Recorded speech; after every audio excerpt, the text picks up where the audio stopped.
Alô, você, boa tarde, principalmente meu boa tarde para o torcedor vascaíno.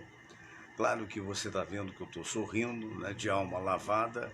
Outro dia não, agora há pouco, um dos locutores aí disse o seguinte: o Vasco parece que ganhou um campeonato. Mas olha, eu fico com a frase do Verratti. Na verdade, depois do jogo, entrevistado, ele disse: olha, escapar de um rebaixamento é, na verdade, mais difícil do que ganhar um campeonato. E é uma realidade, e a realidade de dois clubes completamente diferentes. O primeiro teve um avanço espetacular no primeiro turno, que foi o Botafogo, conseguiu 15 pontos de frente, todo mundo imaginava, não, vai chegar, vai chegar. E quando veio o segundo turno, ele estaria até hoje provavelmente rebaixado, pelos cálculos, estaria rebaixado porque deixou de atuar como estava atuando. O segundo foi exatamente o oposto, o meu Vasco da Gama. O Vasco da Gama, ele teve um primeiro turno pífio. Não é à toa que hoje, e já tardiamente, penso eu, não conheço o cidadão, mas a 777, né, que é a empresa norte-americana que detém 70% dos direitos de futebol do Vasco da Gama, dispensou o diretor Paulo Brax. Né? Por óbvio, porque a diretoria, de um modo geral, foi digamos assim, infelizmente, ela foi nefasta para o Vasco da Gama. Ela não soube contratar, ela usou um dinheiro altíssimo, se é verdade, que o Vasco teria gasto 120 milhões, a tal diretoria que está saindo fora, porque o Pedrinho vai assumir, e Deus permita e o ilumine para que ele faça as honras de um clube que tem 125 anos de idade. 125 anos de idade.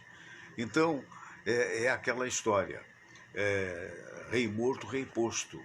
E acontece que houve falhas incríveis, inclusive o grande Abel Braga, que é uma figura que eu respeito, um dos maiores técnicos, aprendi a admirar em todos os clubes pelo qual passou, talvez não tenha tido voz ativa, porque ele foi diretor de futebol, parece que não é mais, mas é aquela história, infelizmente não impôs o seu conhecimento. E a gente também entende isso. É uma coisa provavelmente humana ou não, a necessidade de estar, a necessidade de ser útil, a necessidade de dizer não, eu não estou aposentado, eu estou aqui. Mas infelizmente o Vasco teve no início do campeonato e até o segundo turno, o time mais medíocre que se apresentou. Mas eu não concordo quando alguém diz, os jogadores são medíocres. Não, não houve organização, não houve entendimento. Se você tem um funcionário que ele não está dando satisfações daquilo que faz, que era o caso do Maurício Barbieri, ou por outra, não está conseguindo ganhar o vestiário, como o Galvão Bueno diz e outros tantos dizem, meu Deus do céu, muda urgentemente. E esse moço ficou 12 rodadas, 13 rodadas, sabe lá quantas rodadas, e apenas sofrendo derrota ou empate, derrota ou empate, derrota ou empate. E você via que ele perdeu a mão. E é aquela história. Demoraram muito para ver a tal da substituição, até que encontraram realmente o Ramon Dias. E o Ramon garantiu, Vasco não vai barrar, né? Não vai cair. E olha, foi um sufoco muito grande para nós torcedores.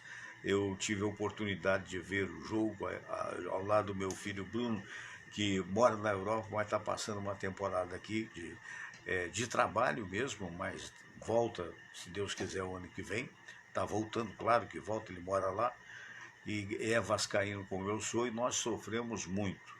Quando aconteceu o primeiro gol, puxa vida, que bom, né? E de repente veio o empate, aí você via cenas gritantes na televisão, você via cenas das pessoas, meninos chorando, senhores, senhoras chorando. E eu pensei, será que eu vou passar outra vez por isso? Porque eu me lembrei da primeira vez que o Vasco caiu, ele caiu 4. me lembrei do sofrimento, da descrença das pessoas, mas ninguém fez a selvageria que foi feito em Santos porque o Santos caiu. O que é isso, gente? 8 ônibus incendiados, uma ambulância incendiada e, o que pior, vários carros estacionados ao redor do estádio do Santos foram incendiados também. Peraí, gente, peraí. Isso é futebol. A gente ficou quantas vezes nós caímos? 4 vezes nós vascaínos.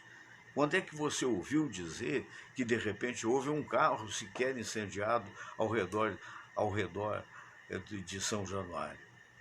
Nunca. E não houve, não tem de haver esse tipo de coisa. Então, a minha palavra de entusiasmo pelo Vasco é a mesma que eu quero ter de consolo para a turma do Santos. Mas, na verdade, o Santos não vinha bem há muito tempo. E hoje eu vou ter a oportunidade de falar com quem você já conhece aqui, que é um amigo querido, que é o Dr. Silvio Provenzano. E o Silvio, hoje eu vou encará-lo como o desportista que ele é, né? Porque ele deve estar muito feliz, apesar de que o Fluminense perdeu, mas foi um belo jogo, né? Perdeu de 3-2, é verdade, mas é aquela história, o Fluminense muito provavelmente deve estar com a cabeça só no Mundial, né? E é natural que isso aconteça, né? São 3 competições que exigem muito. Então, estou na linha agora com ele, nosso querido Silvio Provenzano. Doutor Silvio, prazer mais uma vez. Boa tarde, amigo. Boa tarde. Percebe-se no teu tom de voz um sentimento de alívio. Alívio. Com certeza. E quem diria gol do Serginho, né? Que não era uma pessoa que ele entrou porque o Marlon se machucou e tal, e de repente que cabecinha santa, não é? Pois é, você vê como são as coisas, né? O futebol é uma coisa mágica e emocionante por isso.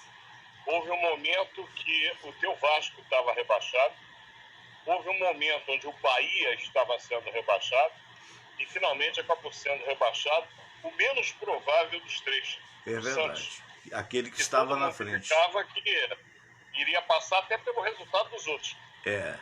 Ninguém poderia imaginar uma vitória do Bahia contra o Atlético, que disputava então o próprio título. E o próprio Vasco tinha um jogo dificílimo contra muito o Red Bull, né, que é um time muito bem armado. Muito bem armado. Acabou que o Vasco ganhou, o Bahia ganhou e o Santos perdeu. E o Santos... bom time de Fortaleza, de um dos melhores técnicos do Brasil, que é o Voivoda, né? É um grande técnico. Com certeza, com certeza. E se você quer saber, eu, como carioca, torci pelo Vasco. Muito obrigado. Eu acho que seria ruim para o futebol carioca termos o Vasco rebaixado na Série B. O pessoal fica na zoação, teve gente torcendo contra o Vasco, que certamente teve, mas eu acho que eles não pensam no futebol como um todo. Né? Ficar feliz com o rebaixamento do Santos. Sim. No ano em que o Santos perdeu o seu maior ídolo, talvez o maior ídolo do futebol brasileiro, o Rei Pelé, é algo assim simbólico. Simbólico. Você vê que foi um time que nunca foi rebaixado, ele acaba rebaixado no ano em que ele perdeu para o outro mundo o Rei Pelé. E é verdade, é verdade. Então, a Ana Zerlotini... reflete a maldição, não tem a dúvida. Entendo. A Ana Zerlotini dos Reis, falando parabéns pelo Vasco, meu filho e neto estão felizes. Ela é rubro-negra. A exemplo da minha mulher, que também é rubro-negra, né? Aconteceu uma coisa muito curiosa, porque a gente tem aqui 2 andares, né? Então, no segundo andar, aqui em cima, a gente tem um chalezinho e um terraço. E eu fui me isolar lá, sabe? Eu não vou no jogo, fui me isolar, não queria ser perturbado. Aí, de repente, o meu filho falou, pai, o Felipe falou, pai, você vai ver aí em cima? Falei, vou ver aí em cima. No segundo tempo eu desço. Daqui a pouco o Felipe sobe, perdão, o Bruno, tô com os 2 na cabeça. O Bruno sobe e diz assim, pai, eu vim ver aqui porque foi só a mamãe entrar no quarto, o Bragantino empatou. Você vê o que o futebol faz. E eu falei, diga. Agora, se você quer saber, o Fluminense teve um papel decisivo, eu diria que na sobrevivência contra o Vasco, nós amargamos um empate em que amassamos o Vasco. Foi. O Vasco, foi o melhor jogador em campo. Era uma partida que se o Fluminense tivesse ganho por 3, 4 gols de diferença não era a favor nenhum. Mas o Vasco depois meteu 4-2 no Fluminense. Então, no Campeonato Brasileiro, o Vasco teve 4 pontos em cima do Fluminense. E o Santos não teve nenhum. Ele foi derrotado 2 vezes. Se o Santos tivesse empatado 2 jogos com o Fluminense, era o Vasco que hoje estava chorando, apesar dos resultados de ontem. É verdade. É verdade. Então acabou que o Fluminense foi decisivo, tendo de uma crueldade ímpar com o Santos, inclusive no último jogo, ganhando de 3-0 em plena Vila Belmiro, que não é fácil. Não é fácil. Mas vem certo. E com relação ao Vasco, ele foi, digamos assim, o espírito do Eurico Miranda deve ter se tomado conta do vestiário, porque com o Eurico era sempre muito complicado. E o Vasco não deu mole para o Fluminense esse ano. Então, para o Vasco, por ter sobrevivido, é o campeonato mais difícil do mundo. Seguramente foi um campeonato de todos os anos de pontos corridos. Eu não me recordo de com a emoção que se teve até a última rodada. Veja bem, na última rodada não tínhamos a definição. Quer dizer, na penúltima rodada o Palmeiras já estava com as 2 mãos na taça, né? O Palmeiras do nosso amigo Luiz Henrique, e merecida campeão. Eu defendo a tese que pontos corridos ele permite uma seriedade ao campeonato que, na verdade, o mata-mata não permite. No mata-mata, você pega muitas vezes, como já aconteceu no passado, um time que nos pontos corridos estava em 8º, joga contra o primeiro, empata um jogo, ganha o outro e acaba campeão no final. Os pontos corridos, eles permitem você olhar o campeonato ao longo das 38 rodadas. E o Palmeiras teve uma coisa que faltou ao Botafogo: maturidade. O Palmeiras foi um time maduro, foi um time homogêneo, é aquele time que todo mundo conhece há muito tempo e que se sagrou pela 10ª vez campeão brasileiro. Parabéns ao pessoal da academia, parabéns para o Luiz Henrique, que deve estar rindo de orelha a orelha. Com certeza. E feliz aqui nesse ano de 2023, por o Vasco ter escapado. Agora, o Botafogo, a gente aprendeu desde criança, né, que eles próprios dizem isso.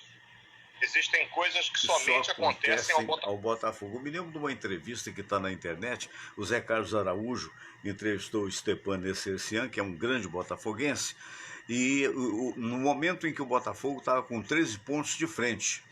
E ele falou: então o Botafogo é campeão? Aí o Stepan falou: não, tem coisas que só acontecem ao Botafogo. Exatamente a frase que você falou, e ele estava com a razão. E também impressionante, uma vidente que foi entrevistada pelo Sérgio Malandro, não sei se você viu, e essa vidente, na ocasião que o Botafogo tinha 13 pontos de frente, jogou lá as cartas e disse: o Botafogo não vai ser campeão. E acabou acontecendo. De vez em quando tem essas coisas. Mas antes de falar do seu Fluminense, que você deve estar realmente agora com, digamos assim, na expectativa, né? E todos nós estamos, afinal de contas, o Fluminense é o Brasil no Mundial. Mas antes de falar no Fluminense, na sua opinião, o que vai acontecer com o Flamengo? O Flamengo disputou 7 campeonatos e não ganhou absolutamente nenhum, né? E eu, ao longo do tempo aqui, quem me acompanha sabe, eu disse: olha, existe uma coisa chamada idade. As pessoas envelhecem. Em futebol, mais 2, mais 4 anos significa uma coisa bastante diferente. Naquela época do Jorge Jesus, que o Flamengo ganhou tudo, os meninos estavam muito mais meninos. Hoje, eles estão um pouco envelhecidos. Você acha que vai haver grande troca no futebol, apesar de que o Tite vai permanecer? Bom, em primeiro lugar, eu acho que o Flamengo pagou pela falta de planejamento da sua diretoria. Pagou caro por ter demitido o Dorival Júnior. Sim. É uma situação que ninguém teve até hoje, pelo menos, acho que eu tenha lido ou ouvido, uma explicação por parte da diretoria para a demissão de um técnico que ganhou o Campeonato Brasileiro, levou o Flamengo a Libertadores, e ele simplesmente foi demitido ao final do ano sem nenhuma explicação. que tivesse sido convincente. Eu acho que a diretoria pagou caro por esse ato absolutamente, na minha opinião, impensado. Se houve motivos internos, se houve alguma razão, eu não acredito que o Dorival é um cara do bem, um cara sério. O que aconteceu para ele ser demitido, apesar que ele conquistou pelo Flamengo ano passado, não consegui entender. Mas a troca de técnico é sempre prejudicial. Aliás, o exemplo está aí maior é o Palmeiras, que mantém Abel Ferreira já há 3 anos. Uhum. O próprio Fortaleza, que chegou ao vice-campeonato da Sul-Americana, tendo o Vojvoda já para 2 para 3 anos. Uhum. A continuidade do trabalho do técnico é absolutamente essencial para que os resultados possam aparecer. Uhum. Né? Eu acho isso importante que a diretoria dê esse respaldo, porque o futebol brasileiro cobra resultados. Os resultados que às vezes demoram um pouco a aparecer. E o lado mais fraco é sempre o treinador. Eu não vou desmontar um elenco inteiro, eu demito o treinador e vou apostar que isso resolve o problema. E não é bem assim. Então, o que acontece, eu postei há 5 anos, em 2019, 4 anos faz, o Fluminense fez uma campanha pífia no Campeonato Brasileiro daquele ano e só escapou graças a uma vitória que eu coloquei no Facebook. O Facebook tem isso, né? Ele resgata memórias. Uhum. Eu botei o seguinte, né? Que a vitória sobre o América Mineiro por 1-0 foi imerecida.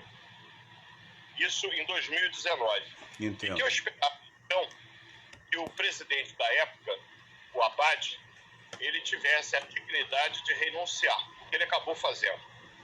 Porque o Fluminense estava perdido, fazendo continhas, como o Vasco fez esse ano. Que era necessário que houvesse uma reestruturação da diretoria do Fluminense e que houvesse planejamento e seriedade com a nova diretoria. Veio o Mário Bittencourt, levaram 4 anos para que o resultado aparecesse. Eu acho que o Diniz ele foi empoderado dentro do Fluminense, deram a ele carta branca para ele poder fazer do dinizismo uma forma de jogar futebol. Ontem a gente perdeu para o Grêmio por 3-2, resultado merecido, mas é engraçado como mesmo perdendo por 3-2 dá alegria ver o Fluminense jogar. Tem horas que é verdadeira mágica o que acontece em campo com o Fluminense, né? É impressionante como é bonito ver o Fluminense jogar, aquele toque, que lembra, eu repito, a Holanda de 74, o carrossel. lembra o Barcelona do Cruyff. É o modelo que o Diniz aprendeu a fazer e que ele tentou implantar no Audax, tentou implantar em outros clubes, inclusive inicialmente no Fluminense em 2019, não deu certo, mas que agora em 2023, desde 2022, aliás, começou a frutificar. Estamos na expectativa, e não poderia ser diferente. É difícil. Eu disse no meu grupo da live que eu participo, da Meet Flu, que é a hora de calçarmos as sandálias da humildade, como diria um dos maiores tricolores de todos os tempos, o saudoso Nelson Rodrigues. Uhum. Calçarmos as sandálias da humildade. Não temos favoritismo, mas a história me ensinou 2 coisas. Primeira coisa que a história me ensinou, sendo tricolor já há 6 décadas. Primeira, nada para o Fluminense é fácil. Tudo é muito difícil. E sempre que a gente vai sem a pecha de favoritismo, a gente acaba surpreendendo até o mais pessimista dos torcedores. Então eu acredito, eu tenho fé que a gente vai fazer exibições boas, que o time do Diniz possa surpreender os asiáticos. Inicialmente parece que será com eles a semifinal. Uhum. E depois, quem sabe, o próprio Manchester City, que tem uma forma de jogar muito semelhante ao do Diniz, e não poderia ser diferente, né? Afinal de contas, a escola é a mesma. Então, vamos tentar fazer um jogo sério com eles. E aí, futebol é aquela história, né? O Vasco ontem esteve rebaixado, acabou salvo. O Santos era o menos improvável, acabou rebaixado. E o Bahia conseguiu uma vitória heróica depois de uma derrota inexplicável para o América Mineiro. Futebol é isso. Que venha 18 de dezembro e 23 de dezembro e quem sabe o presente de Natal para nós tricolores. Já pensou? Eu vou ficar muito contente e venho aqui falar. Mas a minha cara é a mesma, na vitória e na derrota, tá? Com certeza eu vou torcer pelo sucesso do Fluminense nesse Mundial, porque entendo que acima do clubismo existe o próprio país, e o Brasil está passando uma fase muito difícil do ponto de vista do futebol, né? Notadamente com relação à seleção. Quem sabe que seja uma bela exibição e que, se possível for, que se conquiste o Mundial. Mas eu queria também a tua análise, como é que pode acontecer o que aconteceu ao redor de Vila Belmiro, com 8 ônibus incendiados, uma ambulância incendiada e vários carros, quase uma dezena de carros que estavam lá estacionados, provavelmente moradores, que a Vila Belmiro, o estádio fica encravado no meio de ruas pequenas, quer dizer, onde as pessoas moram, quer dizer, incendiaram aquilo tudo, que coisa horrorosa, né? Muito provavelmente vai haver interdição, não acha? Do estádio. Eu acredito que, na verdade, a torcida jogou contra mais uma vez. E a interdição para a Série B, que é o que o Santos vai disputar no que vem, ele disputa o Campeonato Paulista e a Série B do Brasileiro. Não vai disputar, obviamente, mais nenhum outro campeonato importante. É muito ruim, porque alguns jogos, certamente, o Santos vai ter um campo infectado ou jogando ruim. Era hora da torcida ficar ao lado do clube. Houve falha de planejamento no Santos? Certamente houve. Parece que a atual diretoria deixou muito a desejar, o descontentamento na torcida era muito grande, mas nada justifica a violência. Ainda mais a violência gratuita da forma como aconteceu ontem. Eu fiquei atentamente assistindo ao final. Rolar com os jogadores do Santos, muitos em prantos dentro de campo, sem ter como sair, porque seriam alvejados por uma série de objetos que estavam sendo atirados da arquibancada. Como se isso ajudasse a resolver a tristeza que naquele momento se apoderava da Vila Belmiro. Eu acho muito chato isso. A punição, ela tem que ser uma punição, eu diria que marcante, de repente 10, 12 minutos de campo do Santos, para que a torcida entenda que é importantíssimo nessa história toda. Feito pode ter uma consequência futura e muito séria. Então a gente deve... O futebol brasileiro não é mais o que já foi numa época em que o próprio Pelé era o exemplo claro, né? Sem dúvida. Meu Deus. O futebol brasileiro, ladeado por ninguém mais, ninguém menos do que Mané Garrincha, com jogadores que eram verdadeiros expoentes. Falar da enciclopédia do futebol, já que falamos do botafoguense Garrincha, homenagear o Newton Santos. Então, era o futebol que encantava o mundo, surpreendeu o mundo e encantou o mundo. O futebol brasileiro hoje está anos-luz daquele futebol dos anos 50, dos anos 60. Com certeza. Eu tive... Hoje nós temos um futebol que beira o, digamos assim, o razoável, não vai fazer feio, mas não encanta mais como encantava no passado. É verdade. A gente precisa rever alguns conceitos a nível do CPF e os clubes precisam entender que tem que haver planejamento para que o resultado possa acontecer. E os torcedores, aliás, a violência, eu trabalho em Copacabana, né? Uhum. Então, aqui onde eu trabalho, de volta e meia tem um corre-corre, é um problema sério, a violência está entranhada na nossa sociedade, o que infelizmente, na minha opinião, reflete o baixo nível de educação do povo brasileiro. Também acho, infelizmente. A torcida ela é o reflexo do que a população é. Que a gente venha a ter governos que comecem a entender que sem educação nada é feito. É o respeito de um pelo outro. Quando falta o respeito, não sobra nada. Quando não tem educação, pouco se pode aproveitar. Essa violência ela é fruto da falta de respeito, da falta de educação. É o reflexo do que nós temos na sociedade brasileira. Urge que as coisas mudem para ontem. Essa é a minha opinião. E a minha também, faço minhas suas palavras, quero lhe agradecer, né, cumprimentando o Luiz Henrique Oliveira, que ele agora aparece. Palmeiras chegou a ficar 13 pontos atrás do Botafogo, fomos os campeões e o Botafogo não só perdeu o título, como ficou até fora do G4. Esse aí ele chama de cavalo paraguaio. Eu não vou entrar nesse demérito não, que não é nem mérito, é demérito, né? Porque afinal de contas qualquer um pode chegar a ter essa situação. O próprio Palmeiras já caiu, o Vasco já caiu várias vezes, por sinal. final, o Fluminense caiu, o Flamengo esteve por cair, quem salvou foi o Joel Santana, Papai Joel, num quase milagre. Então isso hoje você está embaixo, amanhã está em cima, mas quem estiver em cima tem mais que aproveitar mesmo, mas sem essa necessidade de humilhar, não tem necessidade disso. Um abraço grande, querido. Qual é o dia mesmo do Meet de vocês, do Meet Flu? A gente faz uma live pelo YouTube, Meet Flu, Meet em inglês encontro, né? Encontro do Fluminense, Meet Flu, toda segunda-feira às 21 horas. E nessa próxima segunda, a gente já vai analisar a relação dos jogadores que o Diniz escolheu. Eu, particularmente, já tenho uma crítica em relação aos que ele escolheu. Uhum. Ele não colocou o menino Isaac, que é um garoto com um futuro fantástico. Uhum. Ele preferiu privilegiar aqueles com mais currículo, como o Ione Gonçalves. Enfim, a escolha do Diniz, vamos respeitar o técnico. É sobre isso que a gente vai falar na segunda-feira e as perspectivas que, obviamente, são de muita ansiedade para o primeiro confronto do Fluminense. O Marco Silva... Seguidores, te convido para participar, assistir, interagir. Irei. É uma live, inclusive, a Midflu começou numa brincadeira entre amigos, eu fui convidado para participar, amigos que eu conheço há muito tempo. E esse ano a gente deve encerrar a Midflu.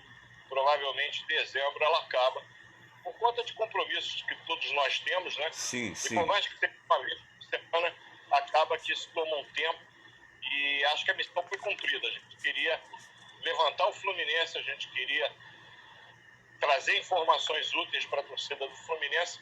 Missão cumprida. Fomos à final da Libertadores, conquistamos o título e estamos no Mundial. Independente de sermos ou não campeões, a Midflu deve, em 23 de dezembro, ter sua última live com ou sem vitória. E se quiserem participar na segunda-feira agora, é um prazer, eu agradeço. Tá certo, um abraço, com certeza. Obrigado, no YouTube, né? Um abraço nos teus filhos aí. Obrigado. Aproveite que é bom demais. Mas é no YouTube, não é? A Meetflu, no YouTube. Meetflu. Muito bem. O Marco Silva está vendo a gente na estrada seguindo para Oklahoma, porque ele mora ali pertinho de Austin. Eu esqueci agora o nome da cidade, e ele vai à casa de uma filha com a dona Ruth, que é a esposa dele, porque ela mora em Oklahoma. Então ele vai passar o fim de semana lá e está mandando um abraço para nós, parabenizando o Vasco. Obrigado, Marco. E mandando um abraço também para o nosso querido Silvio Provenzano. Dá um abraço para o Marco. Atenção na estrada. Forte abraço também. É verdade. Um abraço grande, Silvio. Tudo de bom, meu amigo. Tudo de bom, tudo de melhor. Sempre. Até logo. Saudações. Até logo. Saudações. Muito bem, viu? Então é aquela história. Até para mudar um negócio aqui tá meio complicado hoje. Mas é o calor também, né? Esses aparelhos eletrônicos ficam malucos. Gente, nós estamos com uma sensação térmica de 45 graus. Eu não liguei o ar-condicionado, porque o ar-condicionado ele faz barulho e atrapalha um pouco o som. Mas pelo amor de Deus, eu botei aqui um ventilador para poder quebrar o gás. Tá lá a bandeirinha do Vasco aí, tá vendo? Muito bem, mas é um calor. Ó, aqui, ó, eu tô falando com eles, eu tô passando a mão aqui, eu esqueci o lenço. Meu Deus do céu, não é fácil esse calor não, viu? Não é fácil não. E a gente sabe que essa coisa de meteorologia nem sempre acerta. Eu tenho dois assuntos para tratar com a Aibinder, e dois assuntos muito polêmicos, muito polêmicos. Um tem a ver com sexo, e o outro tem a ver com essa reação desmedida que aconteceu lá em Santos por causa da desclassificação, ou por outra, do descenso, né, da queda do Santos para a Série B. Eu vou então, nesse momento, falar com ele, que é um dos maiores psicólogos do Brasil, é o nosso querido Dr. Luiz Aibinder. Estou aqui tentando achar aqui. É bom, eu gosto do Aibinder, que você bota Ai, aparece o nome dele. É porque não é muito comum, é um nome alemão, né? Mas ele não é alemão, é brasileiro, mas descendente de. Então lá vou eu tentar falar com o nosso querido Dr. Luiz Aibinder. Mas então é isso, a gente ainda vai falar mais um pouquinho hoje, né? Ó, já chegou ele, eita, tá vendo? O pessoal aqui é pedra 90, rapaz, é um negócio incrível. Tá aqui o nosso querido doutor Luiz Aibinder. Muito boa tarde, Aibinder. Boa tarde, Fernando. Boa tarde a todos que nos assistem. Pois é, prazer em recebê-lo aqui no programa, né? Mais uma vez. E hoje nós temos uma ouvinte chamada Maria Kelly. Ela, eu não sei qual é a intenção, não sei se ela é nova, se ela. Me parece ser uma moça nova, talvez. Aí, na minha imaginação fértil, ela pode ser, quem sabe, uma moça a caminho do casamento, não é? Que não tem muita informação, talvez, porque ela colocou sucintamente isso no e-mail. Fernando Sérgio, um abraço para você, eu sou Maria Kelly e eu gostaria de saber o seguinte: estou a me aproximar de uma lua de mel. Na lua de mel, pergunte para o Dr. Aibinder o que deve prevalecer: gentileza na hora do sexo ou sexo selvagem? Boa, Maria Kelly. Curta, rápida e rasteira, né? Boa, boa. A resposta também tem que ser nesse nível, né? Ah, Dando continuidade à bela explicação de futebol do Silvio, do né? Silvio. Deu Uma aula. Pegando o gancho aí, no futebol tem muita regra. Tem. Regra pode jogar bola, botar a mão, pode chutar, fazer falta, etc. No sexo, Maria Kelly, só tem uma regra: vale tudo desde que os dois estejam de acordo. Uhum. Se as duas pessoas são dispostas a fazer o que quiserem fazer, não tem nenhum tipo de impedimento. Eu não vejo nenhum motivo para ser delicado, para ser violento, para ser isso, para ser aquilo, desde que seja consensual, ou seja, as duas pessoas permitam. Fora disso, não tem problema. Entendo. Quer dizer, essa preocupação dela, isso eu tenho a impressão que hoje em dia muitas pessoas chegam já ao casamento, à união, tendo relações anteriores, né? Mas me dá a impressão me dá a impressão de que algumas ainda sustêm a virgindade, digamos assim, e aí quando chega o momento a preocupação é grande. Você acredita que ainda seja assim ou não? Eu acredito, eu concordo contigo, mas no caso, ela tem que entender que não tem certo nem errado no sexo. Sim. O que é certo, o que é errado, o que é moral, o que é imoral, não existe isso. Uhum. Essas regras são muito arbitrárias, feitas lá, sabe-se lá por quem. Você tem que seguir teus desejos que sejam compatíveis com o teu parceiro. Só isso. Não fica preocupada com como é que deve ser. Eu imagino, subjetivamente, pessoalmente, que a delicadeza é um caminho ótimo para o casal. Mas não quer dizer que na hora do sexo prevaleça a delicadeza. Pode ser o sexo selvagem. Tem gente que gosta de bater, tem gente que gosta de apanhar, ser amarrada. Cada um com cada um na sua, sem problema. Aqui no computador, a Aldenora Vasconcelos, ela é moradora de Ipanema e ela está ouvindo atentamente o que diz o Dr. Aibinder, mas é só um esclarecimento que muitas mocinhas têm medo exatamente de serem desvirginadas com violência por causa do rompimento do ímen. É a Aldenora que fala isso. Eu acho que nessas circunstâncias, sendo a moça virgem, cabe ao marido recém-casado uma certa diplomacia, um certo tato, para não traumatizar. Verdade. Entendeu? Mas nesse sentido, né? Não tem muita coisa de certo e errado, isso que é importante. Eu acredito que a Maria Kelly está mais preocupada com os conceitos do que é válido e do que não é inválido. Não vai levar cartão vermelho, Maria Kelly? Com certeza. Agora surgiu uma nova pessoa, Priscila Xavier. Ela diz: boa tarde, Fernando Sérgio, boa tarde para o excelente Dr. Silvio Não, tá bom, obrigado pelo Silvio também. E eu me dou o meu boa tarde para o psicólogo Luiz Aibinder. Muito obrigado. E ela diz assim: eu gostaria que houvesse uma explicação. Eu ia perguntar primeiro para o doutor Silvio, mas ele já foi.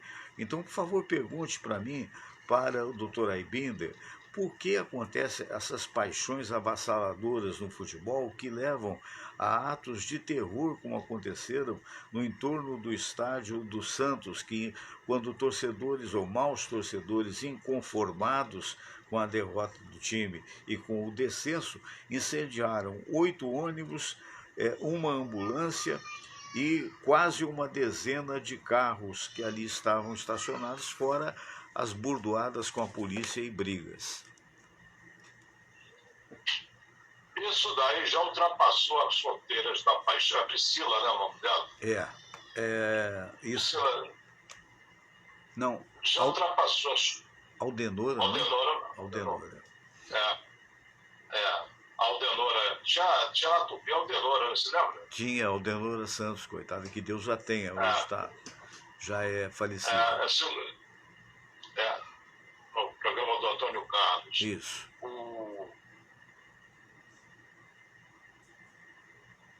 Esse comportamento violento, marginal, bandido, já ultrapassou os limites da paixão pelo futebol.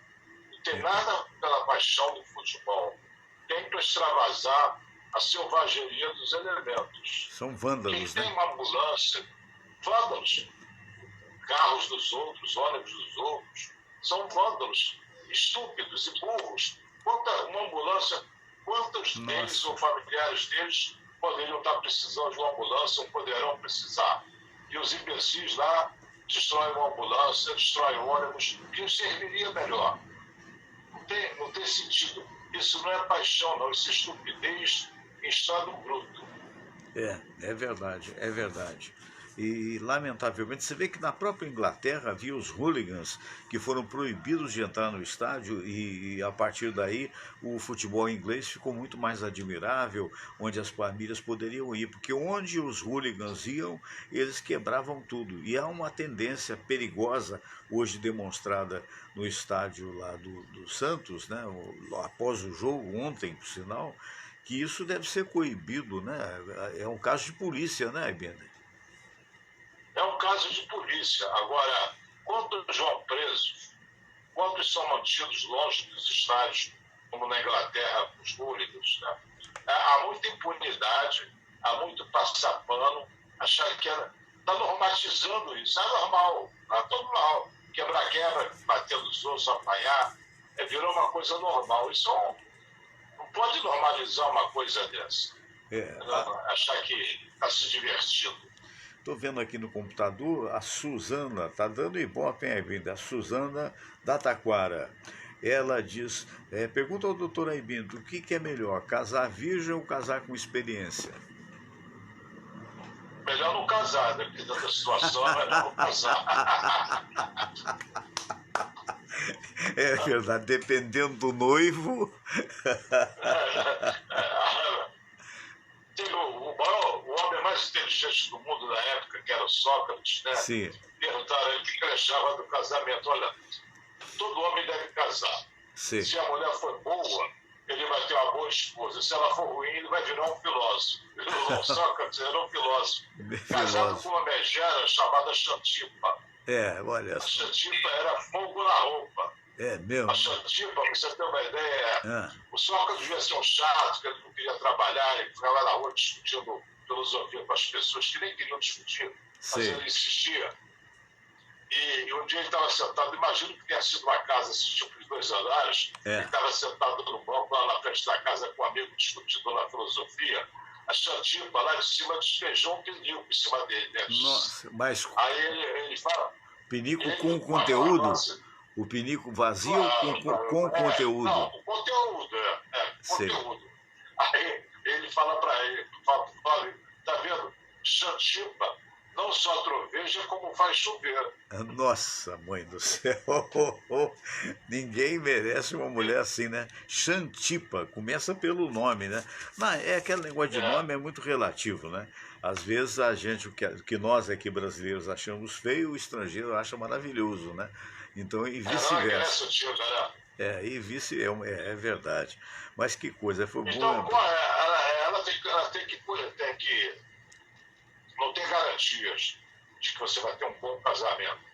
Você tem sinais que às vezes a mulher quer abstrair o comportamento do noivo para casar. Esses mesmos sinais que previamente são ignorados serão futuras causas de separação. É melhor você ficar na real. Quem é essa pessoa? Se o comportamento dele promete ser um bom marido ou não. Não vai naquela ânsia de casar para ficar casado. Eu não conheço, nem todo mundo fica feliz sozinho, mas mal acompanhado fica seguramente infeliz, Fernando. É verdade, e isso é um alerta muito importante que você está dando pelo seguinte, porque hoje as estatísticas de feminicídio no Brasil são muito altas.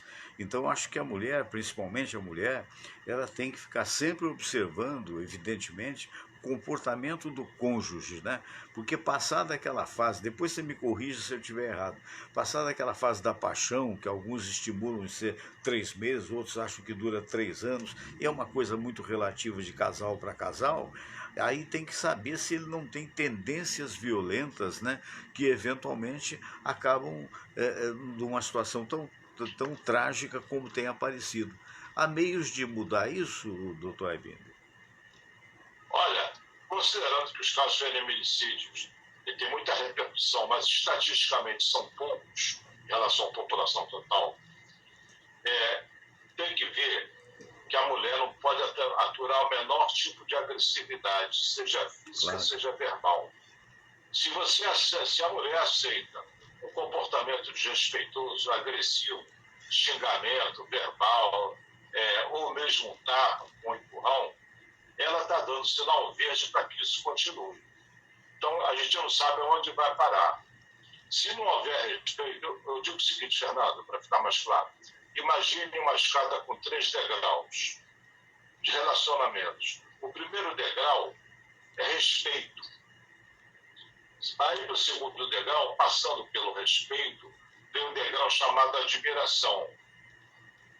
E o terceiro degrau, que pode ou não acontecer, é o amor.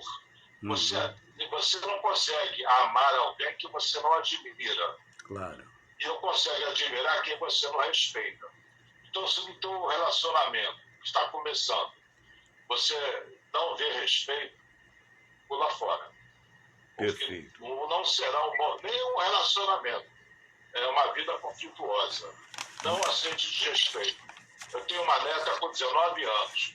Eu falo isso para ela. Se teu namorado te desrespeitar minimamente, pula fora. Pula fora, Não vale a pena continuar.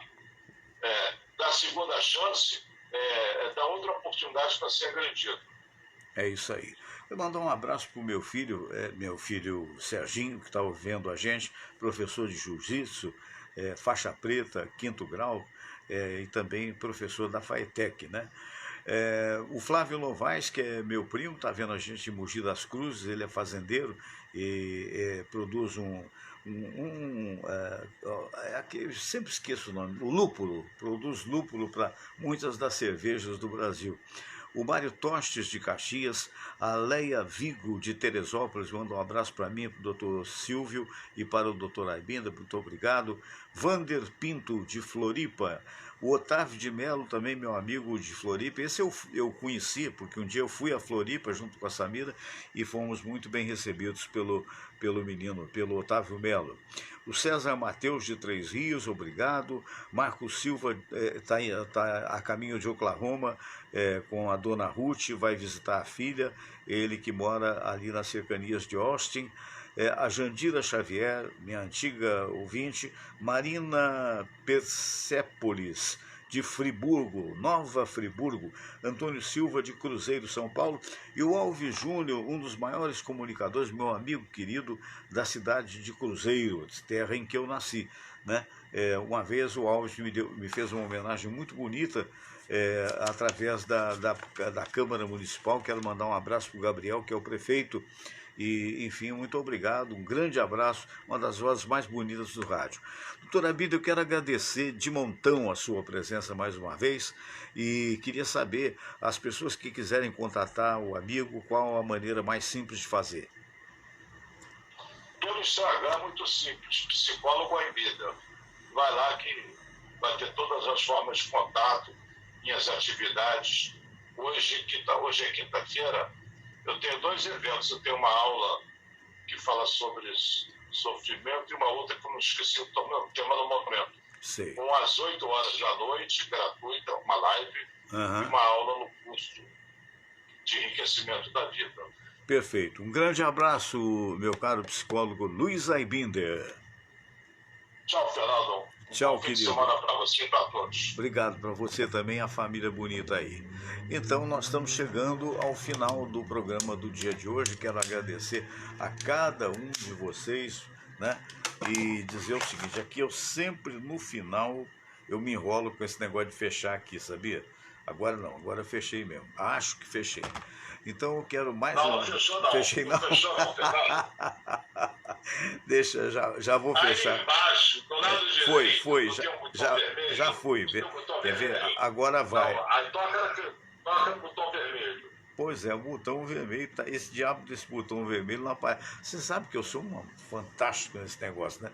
Ele, aqui ó, vai lá meu filho, vai aparecer o botão vermelho. Eita, nós. Mas olha só, deixa eu fazer um negócio aqui que eu aprendi, que eu acho que vai dar certo. Quer ver? Atenção, vamos lá. Pronto, agora foi. Agora desligou. Mas enfim, eu quero parabenizar ao Cristiano André, meu filho querido, que hoje está aniversariando, né? Dedicar o programa do dia de hoje a ele, é um filho excelente. E quero mandar um abraço para todos os meus filhos, né? Para o Cristiano, que está aniversariando, para o Serginho, que eu já falei aqui, para o Marcelo, que é empresário, Marcelo Piuí, conhecido lá em Niterói. Piuí é apelido, que dizem que ele é muito, enfim, competente, como se fosse uma locomotiva, não sei. Isso é o que o pessoal fala, seria a razão que aconteceu o apelido, né? Também quero mandar um abraço para o Felipe Valente, né, meu filho, e também para o Bruno que mora em Portugal, mora na belíssima cidade de Vila Nova de Gaia, trabalha no Porto e está passando 3 meses conosco, trabalhando aqui graças ao homework, né, o trabalho em casa. Né? Então ele veio com a esposa, com a Monique, e meu netinho está aqui na outra salinha, por isso eu estou aqui fechadinho, né? Que tem 2 aninhos, quase 2 aninhos. 2 aninhos fez a filha do Felipe. E tem também a Maia, que até a Ana Zelotini disse que a Maia é uma bonequinha, eu acho que é mesmo. Você usou até um hotel, muito obrigado. E a Maia é filha do Cristiano, né? E ainda tem o Vitório, que é filho do Felipe, e tem a Camille. Camille é filha também do Cristiano. Camille já é uma moça e tal, né? Enfim, sinal de que estamos passando da idade. E até onde Deus quiser, a gente vai estar por aqui, né? Isso é que é importante. O importante é ter a alegria de viver. Não é o peso dos anos. A alegria de viver. E é uma coisa que eu espero que você tenha. É uma coisa que eu agradeço a Deus todos os dias, porque a mim me sobra. Fraterno abraço. Fiquem com Deus.